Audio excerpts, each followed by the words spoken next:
Welcome to Leaders and Loggers, the podcast that quenches your thirst for leadership knowledge one pint at a time. Grab your favorite brew, sit back, and join us as we raise a glass to the world of leadership. I'm your host, Kevin Dawson, and each week we'll bring you refreshing conversations with leadership experts from around the globe.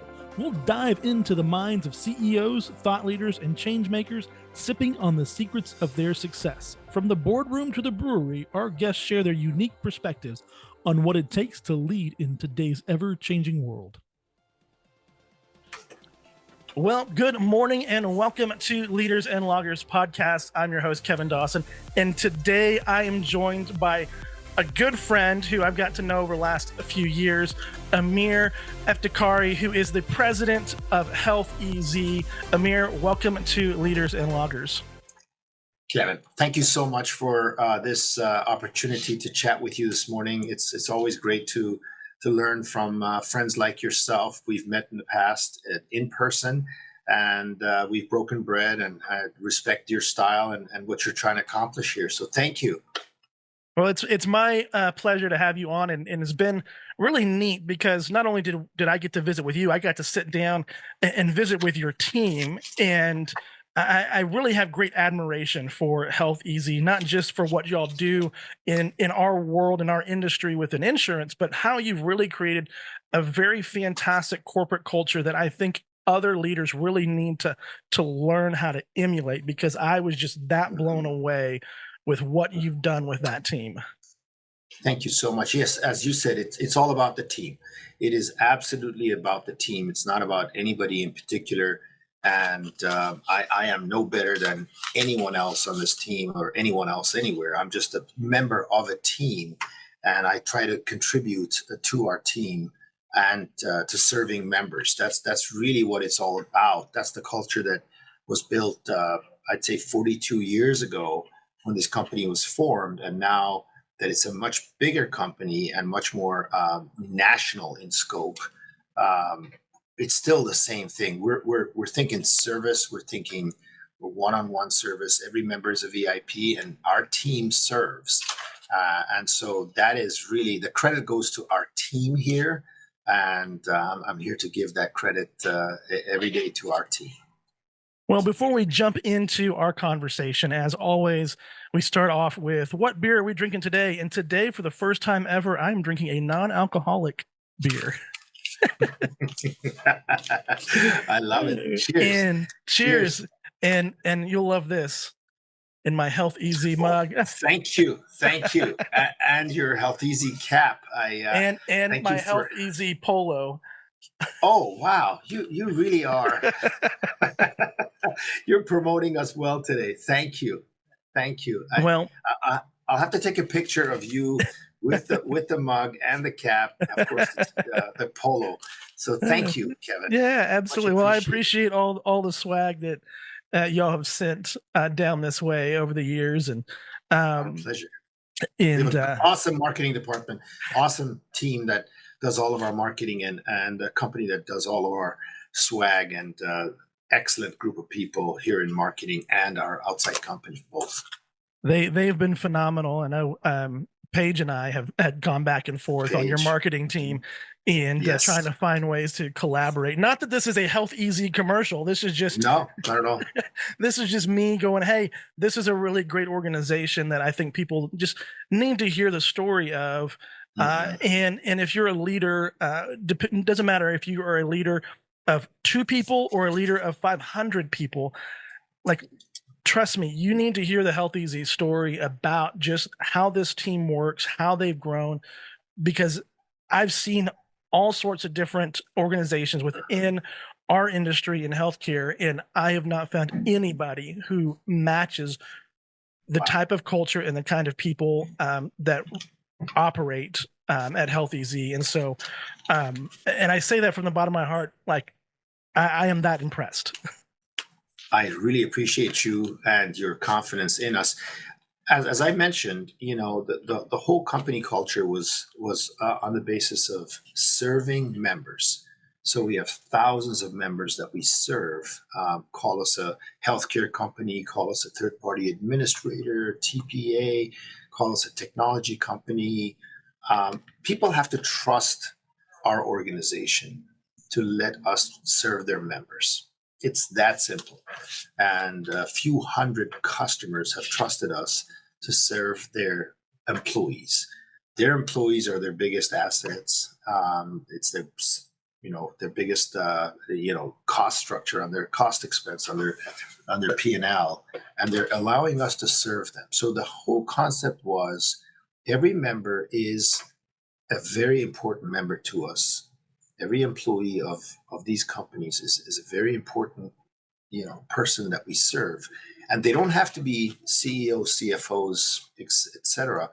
for us to treat them as VIPs. We want to treat every member as a VIP. You met our care advocacy team, and they are in the business of connecting and serving with members that need healthcare services that is very difficult to navigate. So right there is the concept: navigating the healthcare system, navigating the complex world of healthcare, and all the layers that are in there to get care. And our team does a bit of a job in trying to serve that member. Somebody's kid has an issue with heart disease. Somebody's kid has an issue with mental health. Somebody has a cardiovascular issue themselves, or orthopedic issue. Finding the right doctor, finding the right facility, helping them get there if they want. Somebody who's pregnant. We have mommy mentors and so on. It's all about service. It's not just about paying the claim. So when you team up with a TPA like ours, on the one hand, you could say, just pay my claims and I'll pay you the money, pay the claims to the providers. But there's a lot more to it than that. They're trusting us with their members. They're trusting us with their money. So a TPA is based on a concept of trust and credibility. And they need to have that trust in us, or they wouldn't hire us. They would just hire a much different company.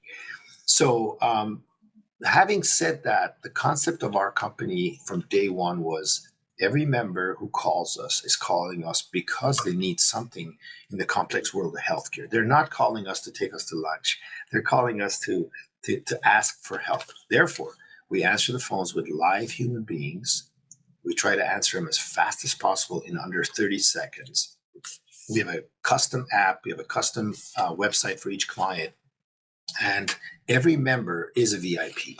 So when they open their app, they're seeing us, we're seeing them. And our team is here 24/7, 7 a.m. to 7 p.m. Central Time. And after that, it goes into a member line to help members, because not everybody needs care between 7 a.m. and 7 p.m. A lot of us need care after hours during the weekend. And that's where we come in. We have an amazing team led by Tammy Bergwald, and Tammy and her team are advocates for our members who need healthcare services. Many weekends I've had calls come directly to my cell phone, and I've involved Tammy and her team, and they've jumped in, and the member was in Los Angeles in that case, and Tammy jumped in and helped the member get healthcare services from a provider in Culver City. And that's the kind of thing where we're not saying go find healthcare, do whatever you want, and send us a claim. It doesn't work that way. That dependent of that member needed care on that Saturday afternoon, and Tammy and her team are always available to assist. So that's some of the concept, if you will.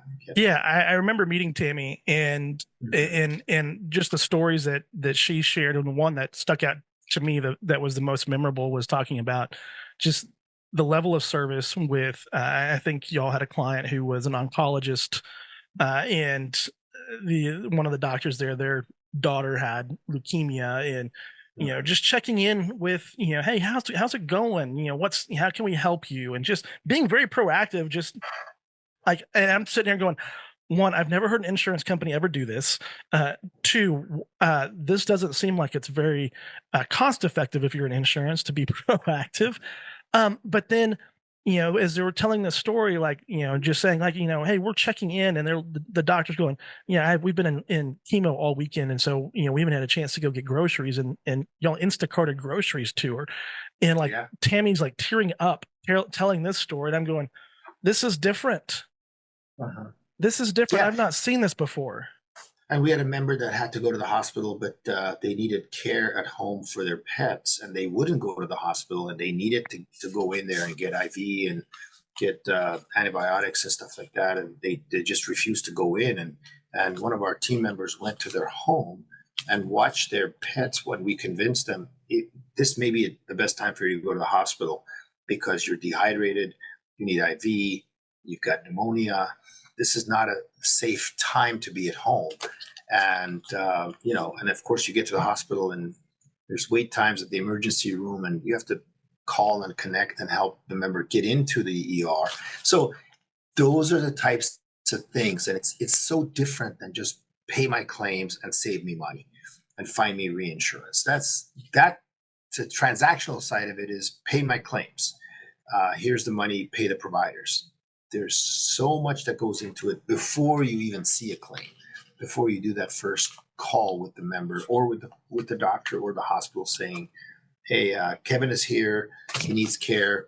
Is he eligible? Should we offer him this care? He's asking for healthcare services that we don't know if he's got coverage, and then we're confirming that coverage for the provider so that they let you in and they start to deliver care. Those are some of the journey in healthcare that's so complicated, and it takes a lifetime of experience to see it all and to appreciate it all. Absolutely. Well, I want to take a step back, and because you've been with HealthEZ for a while, and I just would love to kind of know your own leadership journey. Like, who kind of helped form you into being a leader? Because all of us have people that mentor us, and I just want to know what your journey was like. Yeah, many friends in the past 42 years that I left college and started to work in the United States. Many friends and mentors, and many of them are still here. And I ask the question of those friends, what helped you get to where you are? Not financially. That's not the issue here. It's how did you become a leader? What have you done to build the life you've built? And most people are focused on the finances. I'm not. I'm saying, tell me the good things you've done. And one of the first things that people teach you is the definition of integrity is to do the right thing, whether somebody's watching or not. The CEO of a giant, healthcare company, Healthy Way of Life company, Lifetime Fitness, one time told me, hey, the definition of integrity is doing the right thing whether somebody's watching or not. Those words are always with me, and of course I've learned from other folks who've moved up in business in a stratospheric way, and I look at them and I say, how did you do it? Well, they show me pictures and stories from the past where they started in a strip mall with a little shop, and they became the biggest producers of bread in the Mountain West of the United States of America, automation, robotics. And I asked them about their journey. And it's not about money. It's about how many people did they help, how many employees. Some of their employees that they have today are the same employees that they had when they were in that strip mall packaging bread 38 years ago. I mean, you think about that, 38 years with one company going from a small shop, mom and pop, truly mom and pop, to where they ended up. The name of that company is Papa Pita. And it's the largest manufacturer of bread in the Mountain West. They get their bread to Texas and Georgia and everywhere, and they were just transacted. But the journey of that owner and how many people he employed and how many people he helped personally, those are the things that one learns from, and you look at them and say, wow, you really were focused on more than money and focused on helping people and sharing what you have put together. So many more examples. I'm an immigrant, so I came to this great country in 1978. I'm sorry. And I've seen so many immigrants like myself that came here in the U.S. and with very little money, and they they had the opportunity to start from scratch. Many of my fellow immigrants were busboys and restaurant dishwashers and worked in hospitals in the very beginning. They came to this great country with one with $500, Bruce Taher Foods. Now he does 1 million lunches a day. He serves 1 million lunches a day in this country, and multi-generational, food company, Taher Foods. And he came to the U.S. with $500, 40 some years ago. And today he's helped so many people. A lot of his team are still with him. I look at that with in awe, and I say, how are you so good to your team members that they're still with you, and so on. I mean, you look at Lifetime Fitness, Papa Pita, Taher Foods, so many examples, Rancho Markets. We serve customers of all sizes. We serve banks. So you become friends with people, banks, food companies, giant healthy way of life companies. And I always look at those leaders, and what they've taught me is that they never point the finger at anyone else. They're always pointing the thumb at themselves. They're saying, it's me. I'm the one that has to make things happen, not anyone else. So it's that constantly asking for feedback from other people to say, how can I be a better leader? And that's how they've learned to, a lot of immigrants in the U.S. started from scratch. If you look at some of the greatest companies in the U.S. today, there's immigrant involvement in them. And of course, you're always in awe of how this country was built in 300 and some years to this point of the best economy on the planet, 20 some trillion dollars of GDP and so on, and economy of this size, and nobody else even comes close on the planet. So I look at it as wow, this is such an amazing place to operate in and to learn from others. And the American work ethic, you look at that and you say, there's nothing like it. The American work ethic, of course, I'm in the Midwest work ethic, and my team members, my friends here at HealthEZ, wonderful group of people. Our work ethic in the U.S. is second to none, and our productivity is second to none. And I study the economy in different parts of the country, and you realize certain states. You look at Texas. What an amazing state! Everybody wants to be in Texas, incorporate in Texas, because that's where opportunities are. And 30 million people are making Texas their home. And now you got a lot of the companies moving into Texas from other states because of the Texas work ethic, because of the friendliness of the business environment, and the leaders that are in Texas that are making things happen. So I hope I answered your question. No, that was great. I was sitting there listening to all the things you were saying, and to me, it sounds like there's three kind of points that I got out of that. One, great leaders are servant leaders. Two, great leaders are accountable leaders. And three, great leaders are hardworking. Yes. That's what I got out of all of that. And I, see when I look at great leaders and I see those things, it's always about, how do I help people? The buck stops with me, and I'm going to outwork everybody. Mm-hmm. And you have to, if you don't do the work, how could you expect someone else to do the work? That Exactly. is, when I look at these CEOs I mentioned, they do the work themselves. They pick up the trash from the parking lot. They come in and make sure things are done well before they expect anyone else to do it. And they are nonstop workers as opposed to just leaders. So unless you do it yourself, nobody else should be expected to follow suit. After all, as leaders, we're the highest beneficiary of the economic side of things. And so if we're getting the most economic benefit, how could we expect ourselves not to work hard and others to work hard where they're not getting the economic benefits? Yes, we started the businesses. and we were lucky to start the businesses. We were in the right country, in the right state, with the right people. So here we are today. You have to do the work yourself, and you have to be an example. And unless you are an example, you're not going to. But again, think about the opportunity, that we have as people, and you, a very young and a very talented Kevin Dawson, in the insurance industry or in any other industry that you've ever wandered in.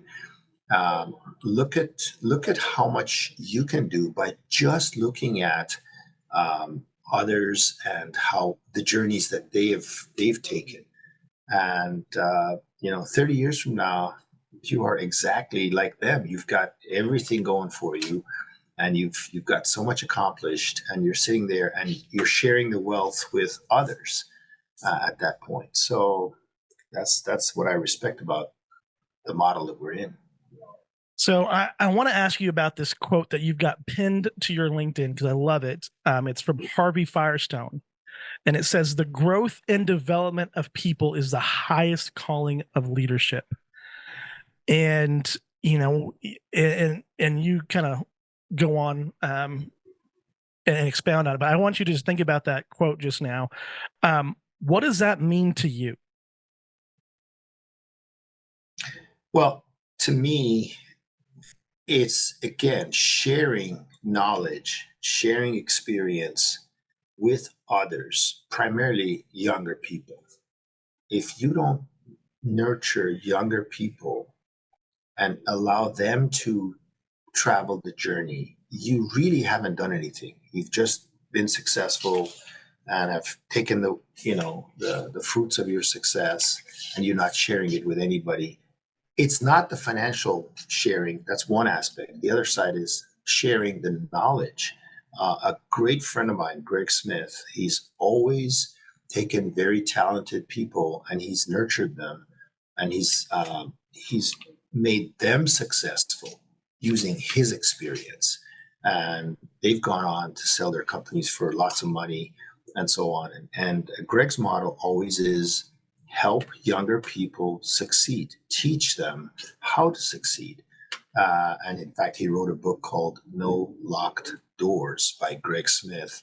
What a great read that is. He tells you about his journey in the US. He's not an immigrant, but he tells you about his journey in business. And he's a wonderful man, wonderful family man, but he's made a lot of people very, very successful. So unless you do that, you really, it's a dead end. If we all stop and not share the wealth of knowledge, the knowledge base, we've gone down these dead ends and we've become selfish. No, I agree with you on that. I was sitting here thinking, because y'all have such a great culture, and I'm sure there have been times since you've been at HealthEZ that in order to protect that culture, you've had to get rid of people who pose a threat to that culture. And that's, as a leader, that's always a hard thing to do. And so I just would love to kind of understand your thought process in how do you protect culture? Well, it's a very, very hard thing to do. And the question is a wonderful question. How do you protect the culture? If you look at all the successful companies in the US, and you've got a lot of books behind you there, it was about a culture that prevailed. And sometimes a person doesn't fit in that culture. You have to have a direct conversation with that person and make them appreciate the fact that they're not a fit in a service culture. And you have to help them move on. I have a dear friend in this company that I helped move on, and he's still a dear friend, and he wrote me a beautiful card that I always keep with me, and he thanked me for helping him see a different light outside. And he's a very, very successful professional now, and he was very successful here, but he had difficulty following the cultural norms of the company, which is of service, being in touch, seeing people, serving people. and so he would have been better off elsewhere, and he did extremely well later on. So this is not the end, the last job in the world. This could be a first job in the world. And in our careers, as you know, in today's world, we're going to have a ton of opportunities. I've been here a long time, but most people don't really need to stay in a company for a long, long time. They can move and have better opportunities and learn more, frankly, and not become complacent. So in our employment practices in the U.S., we are now seeing more and more people move many different jobs. So you can do the math and say, if a company has a 10%, turnover ratio, where are those people going to, and where are those people going to, and so on. And at the end, when you meet them in some industry event or someplace in a family event, you see that they've done a lot and they've become extremely wise. Not everybody is like Warren Buffett staying with the same company forever. People move. Yeah. Yeah, it's interesting to see, people who have stayed at a company for more than 5 years and feel like, they've been there for a long time versus, you or like my dad who's been with the same company for forever. I laughed the other day, my dad was a Blue Cross rep. And it was just funny talking about just insurance. We were supposed to have shoulder surgery and got denied by Blue Cross. I'm like, well, that's 40 years for you.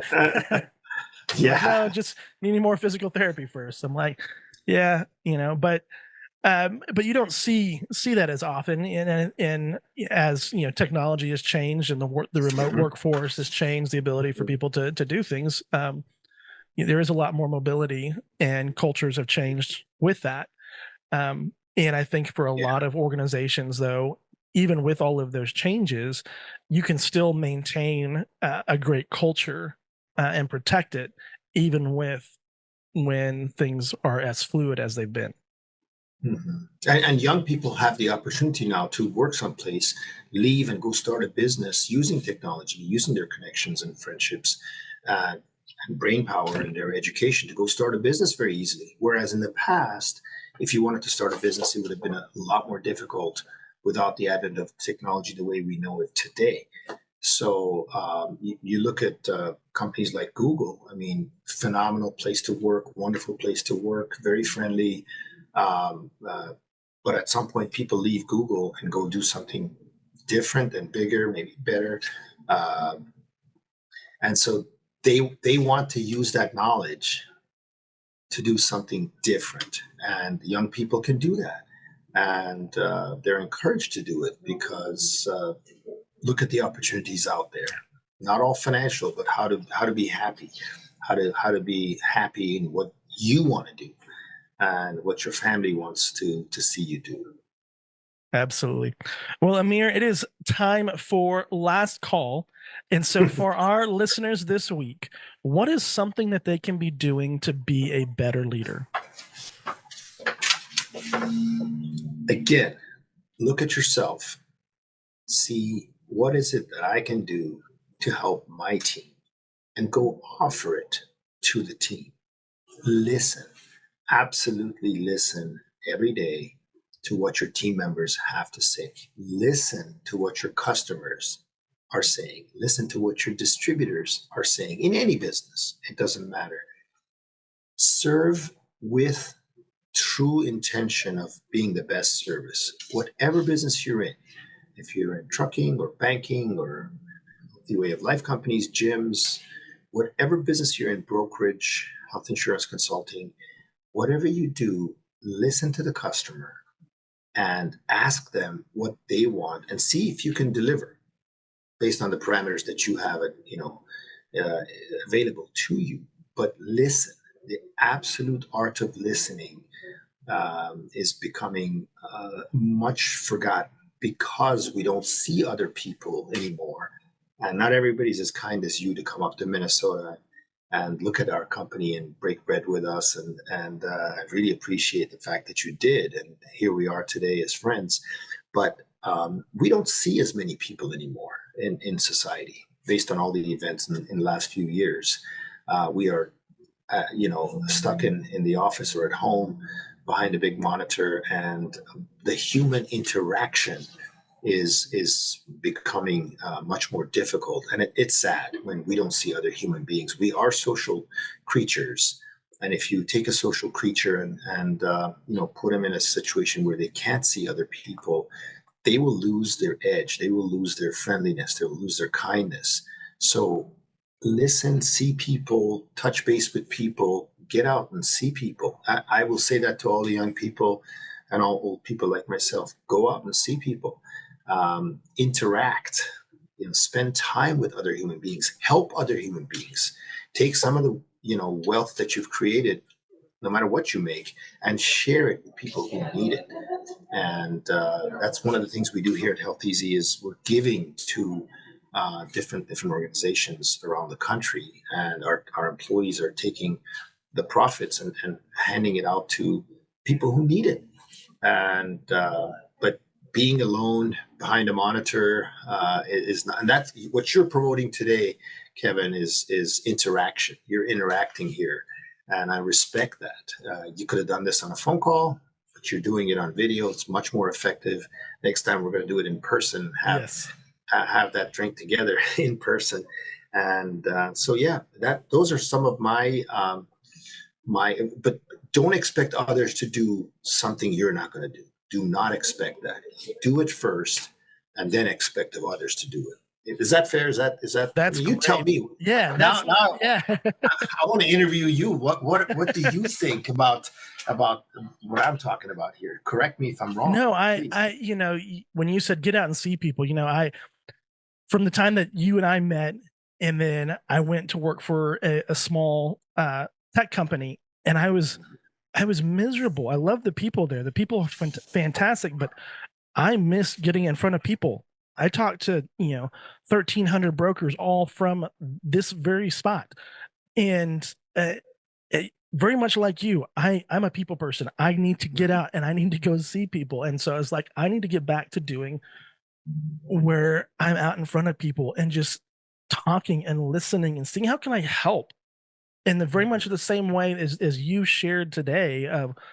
I genuinely want to learn how to help people, not for financial gain, because that will come, but just because I genuinely care about helping somebody. Name of the game.